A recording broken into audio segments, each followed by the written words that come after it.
11 Alive newsroom talking to Liza Lucas about a new law that just passed in Utah. It's called free-range parenting. That's right, and it's kind of a controversial one. And if you're not familiar with what it is, it's basically when you let your children wander free without adult supervision. So be it going to a park or a playground and playing on their own without an adult watching. That's basically the idea. And the new law in Utah basically means that it won't be considered neglectful to let kids wander on their own when in the state. So obviously kind of a controversial move, a big talker online. The whole idea, Francesca, is that it's about giving kids more independence and making them feel more smart and capable. But obviously safety is coming to people's minds as well. And we've seen both sides of the issue come up on 11 Alive Facebook as we've been dashing this.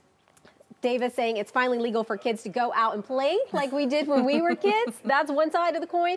And Brandy saying, nope, not safe for kids. That is the other, Francesca. We'll continue to follow. So you're either a big yes or a big no. So you guys let us know what you think. Chime in using the hashtag MorningRushATL. Sheba, back to you. All right. I think it's surprising that you need a law for that to make sure it kind of sounds like our child. When I was a kid, we were allowed to go to the park, and I mean, we had our brothers and sisters. There's 5 of us, but free-range parenting. Times have changed. Times have changed. We just had a story on about a guy going around, you know, asking how much the young lady costs, that kind of thing. So you got to be a little bit more closer. Now, yeah, I agree with you. I've been a critic of kids not being able to go out and play with nature.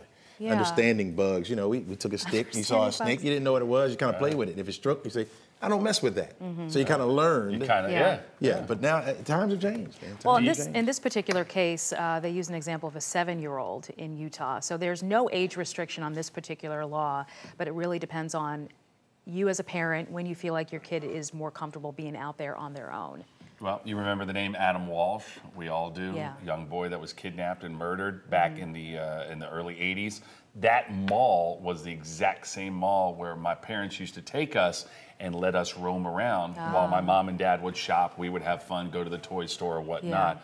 That pretty much set everything in motion, not only for the rest of the world, but you know, for us in general as trying to reel the kids in a little bit. So I understand these days. It's a different world. Yeah, and you also have Eitan Pates in the 70s in New York City who was taken and he was walking to the bus stop. There are cases like that all over the country that date back years and years and years. It's up to each parent. But now there's a law in Utah that says they can roam free. Let them go. Enjoy all right. that Utah. Francesca, let's head